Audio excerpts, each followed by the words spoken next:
As the wetlands and waterholes fill up, there are some more new arrivals. The pelicans have appeared to exploit the profusion of fish. They may have come from the coast. These pelicans are opportunistic and go wherever feeding grounds are good.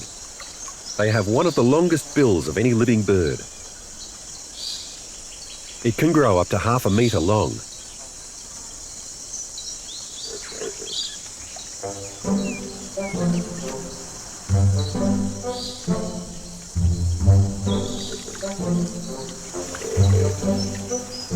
The pouch-like bottom section is elastic in nature.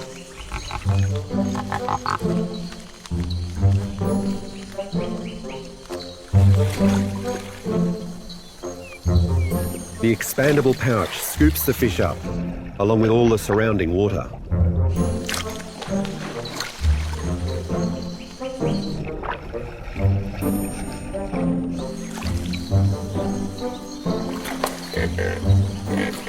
The hook on the end of the bill helps them grip onto especially slippery fish.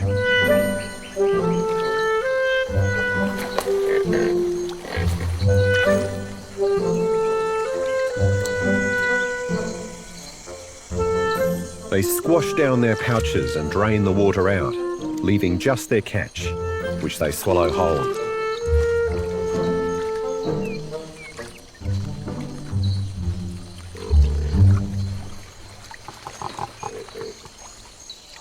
The pelicans patrol the waters in groups, honking away. Although they like to live together, sometimes they can be rather cantankerous.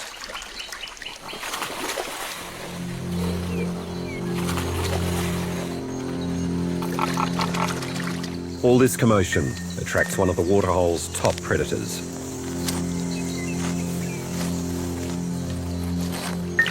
A freshwater crocodile, known as a freshie in Australia. And the opportunity to travel to new feeding grounds.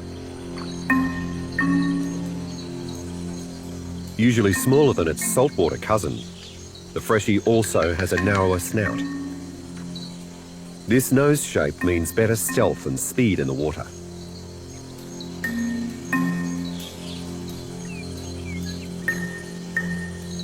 It feeds mainly on aquatic life, fish and crustaceans, as well as the frogs and turtles that are now abounding in the wetlands and waterholes. It's an ambush hunter, waiting until one gets close, and springing the trap with a sideways snap of its jaws.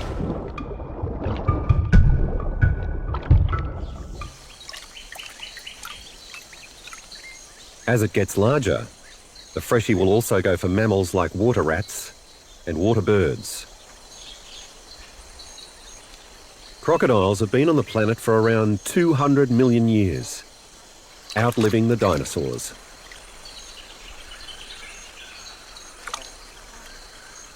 Although they can still be plagued by flies. Water is many times denser than air, so streamlining is necessary for animals that need to swim at high speeds underwater. Even though this freshie spends much of his time motionless, he has a classic torpedo shape for maximum hydrodynamic efficiency.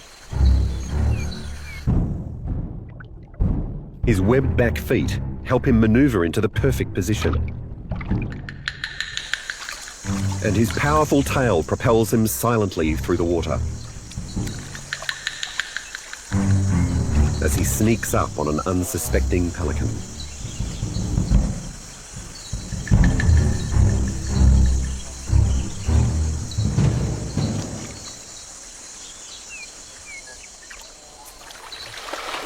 After a morning hunting, the freshie clambers onto land to warm his body in the sun.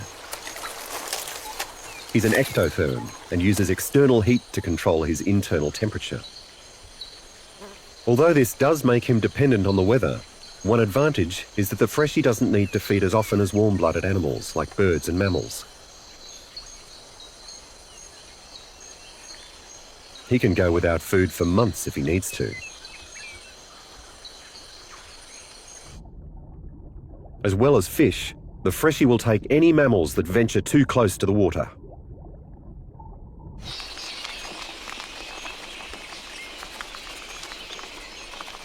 flock of little red flying foxes comes in to roost.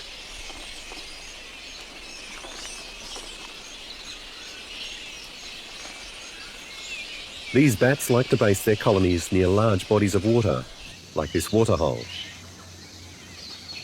In addition to a secure water source, waterholes may also give them a landmark that helps them navigate back from their feeding areas.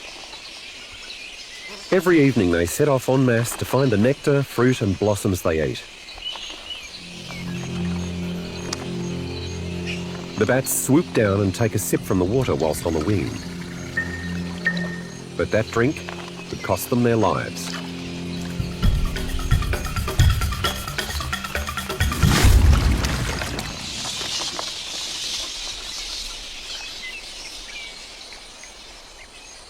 This ambush predator has a special adaptation that means the freshie can break the surface of the water without a single giveaway ripple.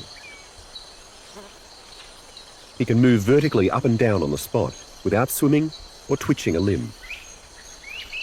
Eyes and nostrils emerge softly, slowly, with total control. But he's not simply using air as a flotation device.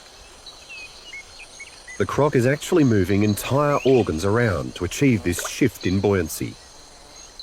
Using a muscle at the back of his diaphragm, the freshie shifts the position of his lungs. To sink, he draws the lungs back in the body towards the tail. To rise, he relaxes that muscle, moving the lungs forward. And the freshie has a specialized throat, so he can open his mouth underwater to capture prey without swallowing lots of water. When the mouth opens, part of the tongue, called the palatal valve, closes off the opening to the throat. So the mouth can fill with water, but none of it enters the stomach or lungs. Meanwhile, air inhaled through the nostrils enters behind the palatal valve, allowing the freshie to keep breathing even when his mouth is full of water.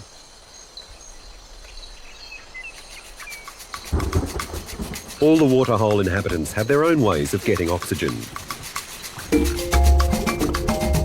The fish absorb dissolved oxygen in the water with their gills. Birds have lungs like humans, but also possess air sacs that work like extensions of their lungs, so they have fresh, oxygen-rich air in their bodies all the time. Rather than a diaphragm, they use muscular contractions of their rib cages to move the air in and out.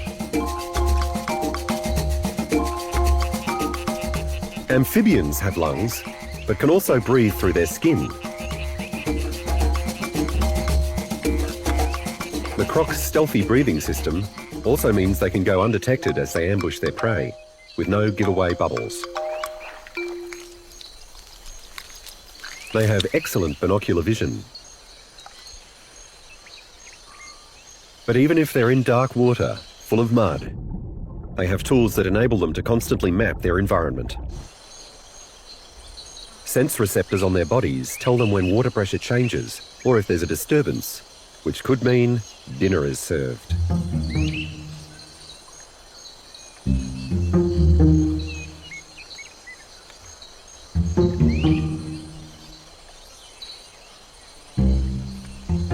The young freshie here has his eye on a pelican. But his eyes are bigger than his stomach. He's got a few more years to grow before he can tackle a bird this size. In fact, at this size, he's nowhere near fulfilling his role as the apex predator. Right now, he's on the menu of other animals himself.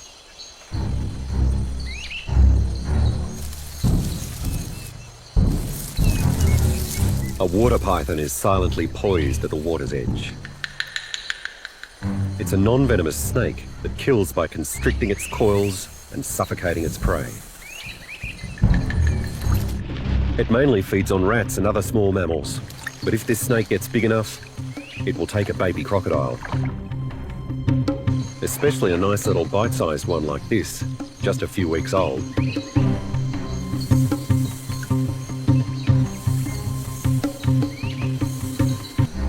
And the baby makes its getaway in the nick of time. And the snake itself, like everything else in this intricate food web, is potentially food for another animal.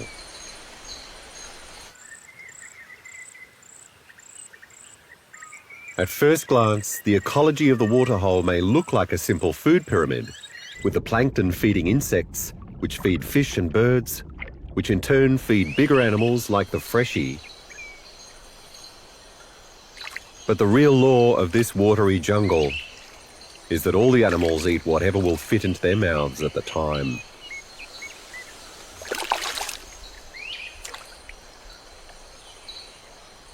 For example, many fish eat larval beetles, but as the surviving beetles grow larger, they can in turn prey on young fish.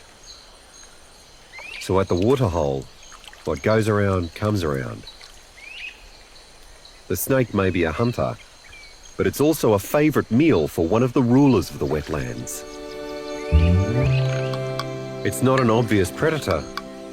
It has no sharp teeth, claws or coils. It's the jabiru.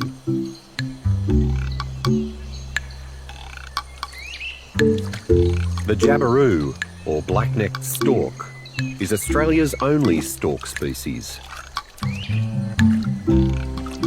The females have golden eyes. The males, dark. She's 1.2 metres tall, with a 2.5 metre wingspan. She has a heavy 30 centimetre long beak, capable of spearing straight through a hard turtle shell. The jabiru reigns supreme among the waterhole birds. This heron has just caught a snake for lunch. But the jabiru lets the heron know who's boss.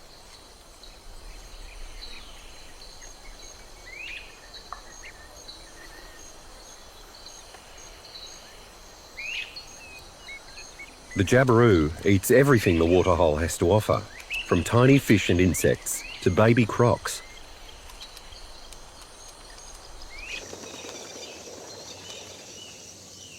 Like the spoonbill, it feeds by touch, foraging in the shallow water.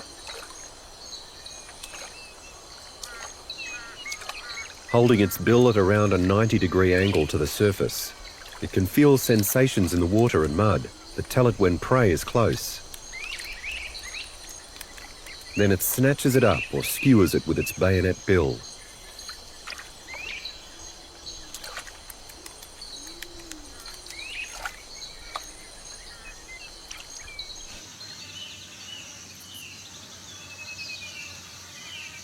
Many of the other waterhole birds have a similar shaped beak, sturdy and sharp, ideal for catching fish. The beautiful azure kingfisher launches aerial strikes from an overhanging branch. He dives into the water at high speed, targeting an unsuspecting victim in his beak.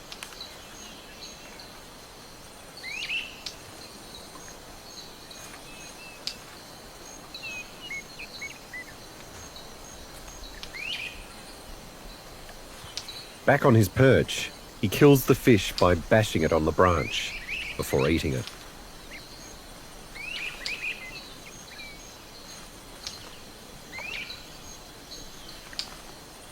While the kingfisher needs his prey to be fairly near the surface, the grebes see their opportunity and move in. As the fish flee from the disturbance, they're easy pickings for the grebes, who make fairly prolonged dives to snatch up the panicking small fry. One of the champion fishermen of the waterhole is the Australian darter. It's fishing with just its head and snaky neck above the waterline. This expert angler dives down deeper than most of the other fishing birds, around a metre below the surface, where he uses his strong pointed beak to transfix his victim. Being able to dive deeper means there's reduced competition with the birds that are taking fish from the surface levels. But birds, with their hollow bones, are naturally buoyant. So the darter has an amazing adaptation. Its feathers have a microstructure that, rather than repelling water, actually allows it in, so the bird can sink. Once near the prey, it can uncoil its kinked neck at lightning speed to spear the fish.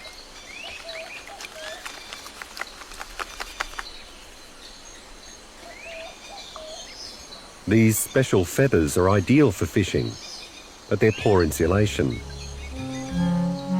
So, after diving, the darter hangs itself out to dry in the sun.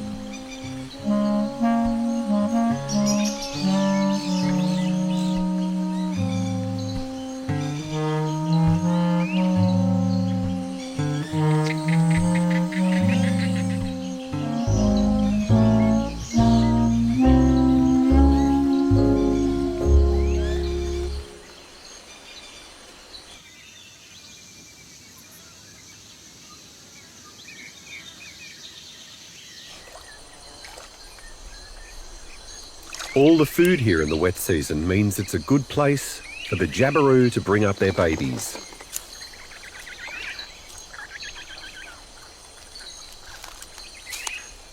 They stay together for at least one breeding season.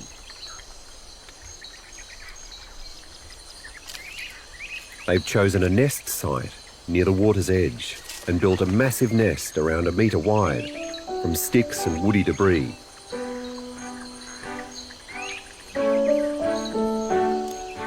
These chicks are just over 3 weeks old. They develop rapidly. The babies already weigh 600 grams. The pair share nest building, incubation and chick minding duties and maintain a close relationship. As one of them returns to the nest after foraging, they greet each other with a graceful dance-like display.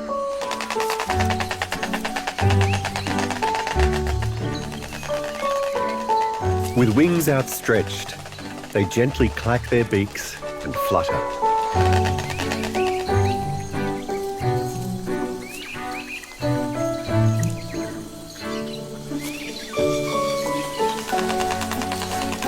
This can go on for over a minute.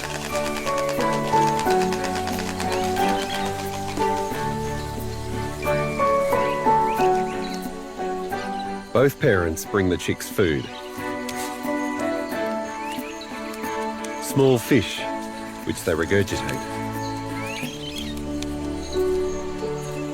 The chicks swallow them whole.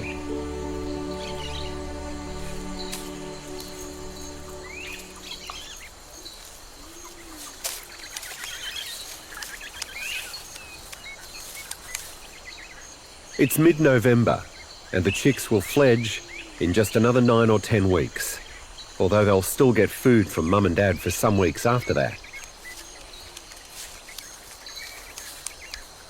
It's a long-term commitment.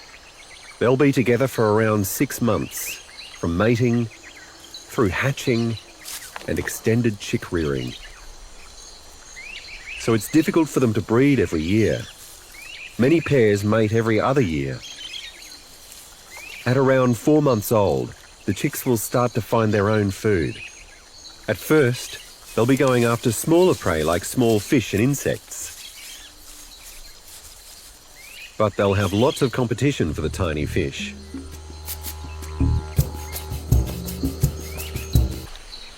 This feat of marksmanship is even more impressive than it looks. Archer fish can actively control everything about their jets: speed, angle, height, and force. Controlling a free jet of water like this is something that's challenging for humans. But for the archer fish, it's all child's play. If an insect is in range, to the archer fish, it's already history.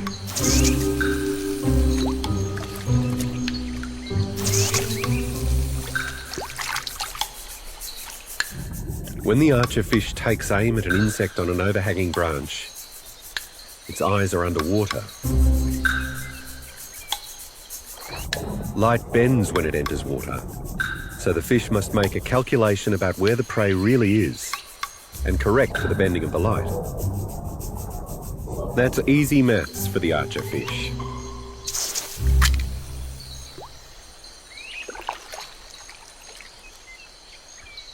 It must also adjust for gravity. Water jets don't travel in a straight line because the force of gravity pulls them down, changing their angle. But the archerfish is able to work out this tricky physics problem too, and compensate for it.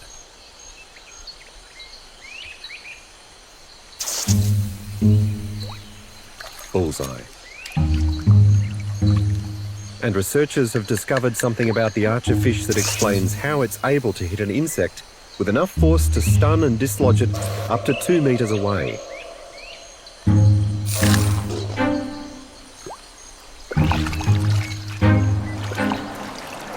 Most ballistic objects, like bullets, when shot upwards will slow down due to air resistance and gravity.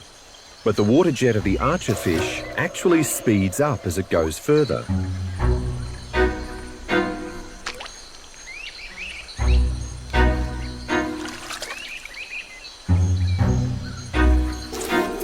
As the fish lets fly with its jet, it modulates the stream so that the tail end of the jet is moving faster than the leading end.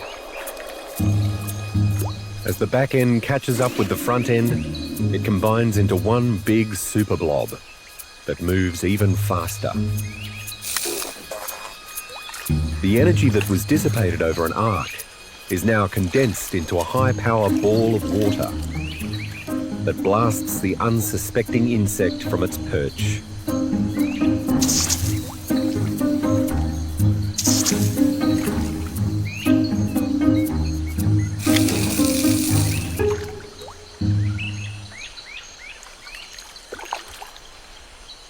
The cane toad.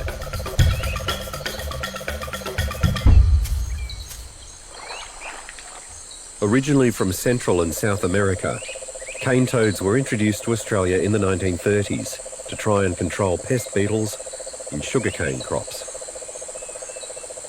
But the toad has become a ticking time bomb for native species. Its upper surface is covered in glands that exude highly poisonous toxins. Many native animals eat frogs and toads as a natural part of their diet, so they unwittingly eat the cane toads. A fatal mistake. And that's not all. If the toads happen to die near a water source, like the wetlands or waterholes, their bodies will contaminate the water and kill any animal that comes to drink it. Even cane toad tadpoles are poisonous. They look virtually identical to harmless tadpoles, which are a vital food source for many fish and birds.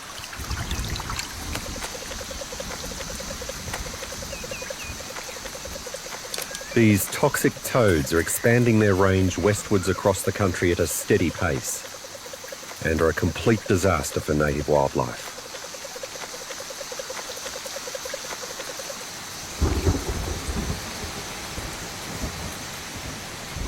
After 3 or 4 months of glorious, life-bringing rain, once again, the seasons start to move on.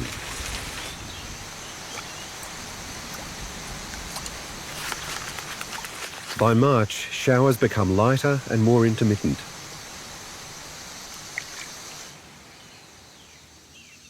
Little by little, the dry season returns.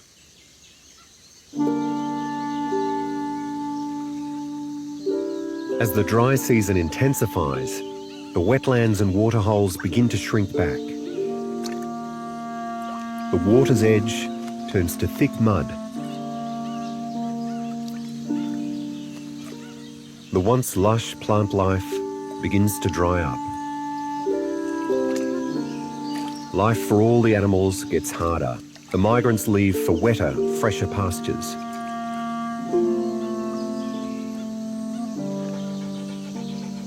But for the dingo, the shrinking water presents a new opportunity. He's probably been searching the nearby wild country for prey. Small mammals like rabbits or rodents are favourites.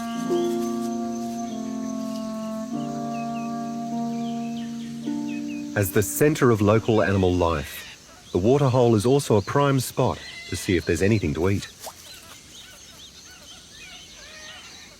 The dingo is an opportunistic feeder, as well as an able hunter.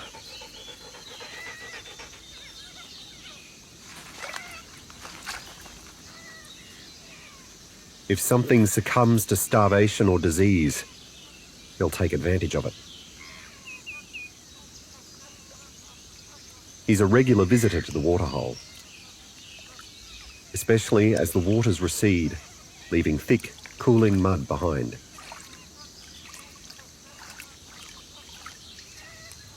As an apex predator, the dingo is good for the ecosystem. It keeps down the numbers of feral cats, an introduced species which, along with the cane toads, has wrought total havoc on native animals. Today, the dingo's just taking advantage of the facilities.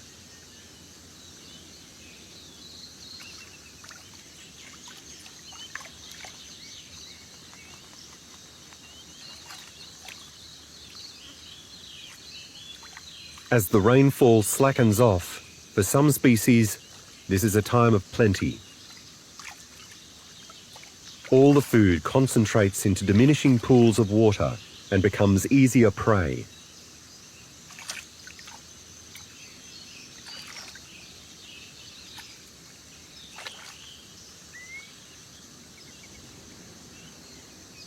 The extremes of a monsoonal climate in the far north have led to a boom or bust ecology.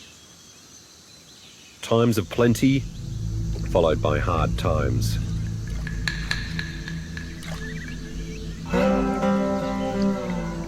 The wildlife here has adapted to that. Magpie geese switch from eating rice to eating high-energy starchy tubers, like water chestnuts, which they dig up with their hooked beaks. Some of the frogs cocoon themselves in the mud, awaiting reactivation when the next rains come.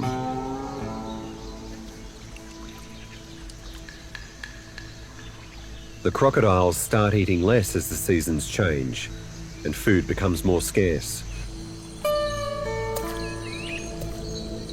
They too can dig themselves into the mud to rest through the dry. The leaves of the water lilies will once more die off.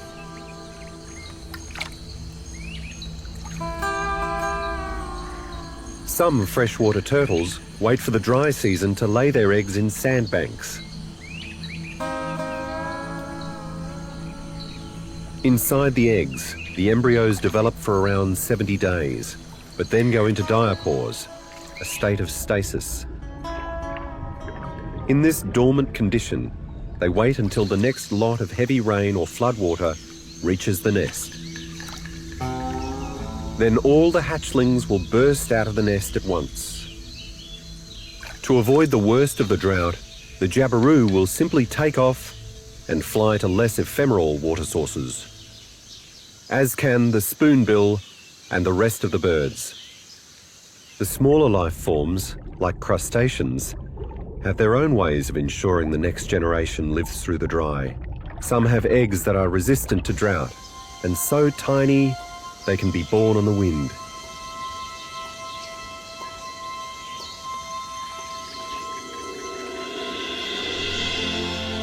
Wetlands and waterholes are a stunning microcosm of Australian biodiversity.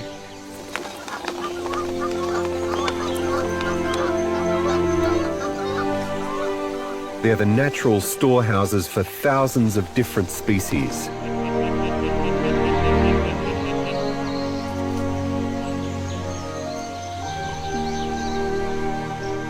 The magnificent jabiru, the freshwater croc, both hunter and, in its youth, the hunted. Aquatic sharpshooter, the archerfish. turtles and wading birds. All take advantage of the limited time of abundance the wet season brings, playing their part in the vivid, interconnected life of the wetland and waterhole ecosystems.